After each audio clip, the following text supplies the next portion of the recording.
Welcome back, everybody. My name is Tucker, and it's kind of likely that you literally just saw me. I've never done this before. This is a double upload. I just put up an Andre Iguodala, Justice Winslow, Memphis, Miami trade review video, and as soon as I hit export on my laptop to put that video out, to start to upload it, then this happened. Now, the reason that I went ahead and did an entire video on the Justice Winslow, Andre Iguodala thing was because I figured that would be the biggest deal of the day. This was supposed to be a relatively quiet trade deadline, and obviously that's not what happened at all. Literally right now, that other video is exporting, and I decided to come in here and make a video now about a D'Angelo Russell trade. And as proof, typically I have my notes on my laptop, and now I'm using my girlfriend's iPad because I can't use my laptop because it's working on another video. Okay, let's review this a little bit from both sides. But the first part that I have to go over is this is a huge shock. This entire time, it seemed like this D'Angelo Russell trade situation was relatively one-sided,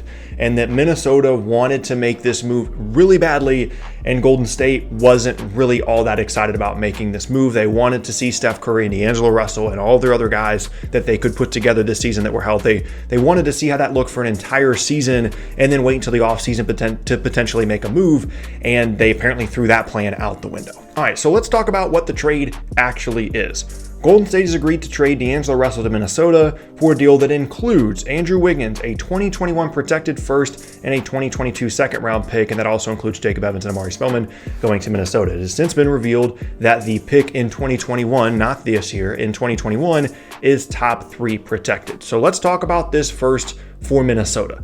This is a gigantic deal for them for a couple of different reasons. Let's start with the basketball stuff, and then we'll go off the court. Basketball-wise, D'Angelo Russell is the best creator that Karl Anthony Towns has played with. You can argue Jimmy Butler is up there, but as someone that is going to be able to score in ball screens as well as facilitate, you could make the argument that D'Angelo Russell is the best playmaker that Karl Anthony Towns has ever played with, and he finally has a legitimate running mate that he actually presumably gets along with, which again, we'll get to some of the off-the-court stuff later. This is also a Minnesota team that desperately needed a point guard, and they finally have one now in Russell because they traded away Jeff Teague earlier in this season. Now, they tried to get Russell this offseason in a similar way. They wanted to trade away Andrew Wiggins to create that cap space, potentially to Brooklyn, depending on how everything worked out. They weren't able to make it happen, and now they finally pushed their way through to the Warriors, agreeing to this deal. And again, I'm shocked that this actually happened. Now let's talk about the compensation.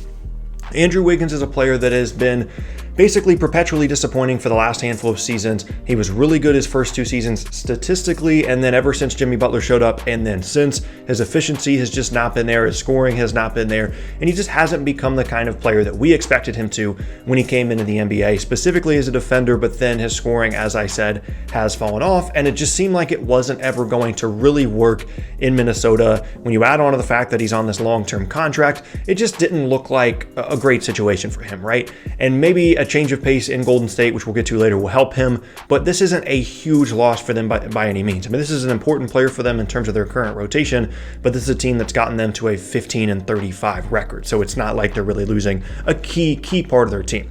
The most significant part of this, obviously, is the 2021 first-round pick that is top 3 protected from Minnesota, and this apparently was the biggest sticking point. Whether it was this year or next year, Golden State wanted a ideally unprotected first-round pick from Minnesota, and obviously they didn't want to do that because they have one of the worst records in the NBA so far this season, so they didn't want to give them an unprotected pick this year, so they settled on a top 3 protected pick next year. Now, if the D'Lo thing and the Karl Anthony Towns thing works out and they can score the ball and find a way to also defend, I think this actually does make a lot of sense and potentially could push them towards becoming one of the better teams.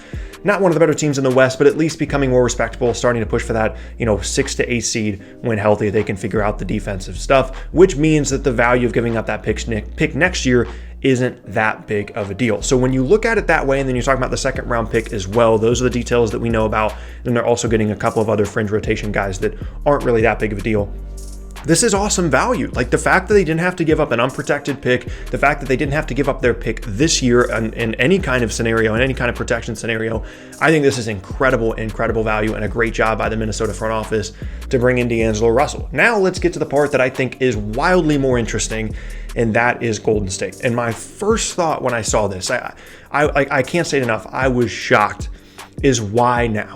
What was the hurry? What was the rush? Why did they feel the need to trade away a guy that is still young, that has been impressive at times this season, that is clearly valued by teams around the league, including Minnesota, and every single one of these assets that's been moved would have been available in the offseason? Like, what was the reason for doing this before the 3 p.m. trade deadline? And I don't necessarily have an answer for that unless they just think that this is a really great package for D'Angelo Russell, because you could definitely make the argument. Like, let's just make this clear. From an efficiency standpoint, defensively, all those other things, all those big time score things that Andrew Wiggins is going to do in Golden State, he's going to do it better in Golden State than he did in Minnesota. That's just how it is. It's a better environment. They're going to find a way to get a lot out of Andrew Wiggins. He's not going to become a top 10 scorer in the NBA or anything, but I have supreme confidence that that coaching staff, that environment, having that many talented players around him, he's going to be a really good player for them. Now, whether he's going to be worth all the money he's being paid long term, that's an entirely different question. But when you consider how much better he's probably going to be in Golden State than he was in Minnesota, that definitely adds value for them. And then they're getting even more draft compensation that, depending on how you look at Minnesota's roster, could be a relatively high pick in 2021. Again, it being top 3 protected, and then it would go over to 2022 as an unprotected pick if it does land in the top 3. So from their perspective, in terms of why this makes sense, they're thinking, we need a wing on this roster. We have 3 guards in Clay and Steph and D'Lo. We don't know if they all work together, but we know that Andrew Wiggins could potentially work with this roster in an ideal scenario. And then we're getting really good draft compensation as well on a Minnesota team that, even if they are healthy, they're going to be so bad defensively, presumably, that this could be a top 10 pick in 2021 that they could either use for themselves or trade it down the road, which in my opinion is probably a little bit more likely. Now, moving forward for them, they're going to be going into next season, or at least this offseason, with Steph and Clay and Wiggins and Draymond and Kevon Looney and their own first-round pick, which right now looks like it could be in the top 5 depending on the lottery odds, and then that 2021 top 3 protect Minnesota pick next year, which will be in plenty of trade discussions between now and the 2021 draft. So, as I talked about in a video way early on this year, this is a potential scenario for this team where they're like, okay, we have a good group. We don't necessarily need to be bringing in these rookies. Let's package these picks and let's go get another really good player. Who that's going to be, I don't know, but that's definitely a scenario for them. Or they could just use the picks and start to build up, what this next era of Golden State Warriors basketball is going to look like once we get a little bit more beyond Steph and Clay and Draymond. The most important thing to remember here is, even if you don't love the compensation for D'Angelo Russell, which personally, I don't love it, just because, that pick next year for Minnesota, if everything clicks for them, could be like 15 plus. Like, they could be a team that potentially makes the playoff in the West next year. The important thing to consider here is D'Angelo Russell is a guy that they got for Kevin Durant in a sign and trade. And in most scenarios, Kevin Durant just would have left and they would have lost him for absolutely nothing. So even though D'Angelo Russell, yes, is a valuable asset, he was almost always going to be a tradable one. And in this scenario, I think they got a piece in Wiggins that ideally fits better and great draft compensation if you're trying to be optimistic about the deal. I think they probably got, 75 cents on the dollar for what they could have gotten for D'Angelo Russell in a different scenario, just because I don't love the Wiggins contract.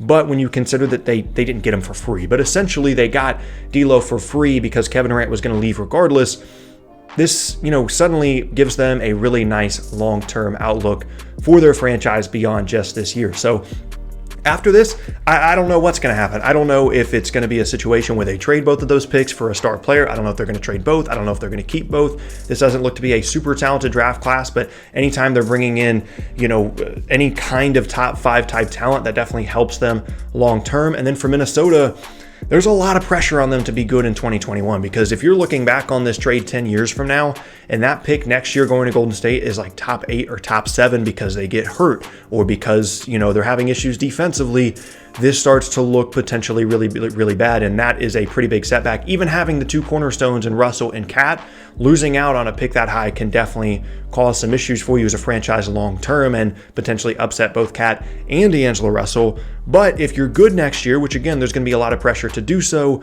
then suddenly you're looking at a team that is giving up, between the 15th and the 20th pick, and it doesn't look nearly as bad. You got off the Wiggins deal, you get a much better player in D'Lo, and you're giving up a middling first-round pick. So a lot of this is going to depend on in terms of our perception of this deal, it's going to depend on the Minnesota Timberwolves' performance in the standings next season and what that pick ends up becoming for Golden State. So I wouldn't be surprised if this offseason Minnesota makes a lot of different moves to try and improve their odds of being good next year, even presumably trading away guys like Jarrett Culver. They're going to be heavily invested in being good next year. So there are going to be some moves made there in Minnesota after this year, as there will be in Golden State. And that's what I've loved about this trade deadline so far, is there are individual deals being made, and you can see immediately that they are setting themselves up for more things either before this trade deadline or next offseason, or even the offseason after that. There are a lot of dominoes falling this trade deadline that are going to affect the league for multiple years down the road, which is why I think it's quickly becoming an incredibly fascinating deadline in a year that I honestly did not expect to have nearly this many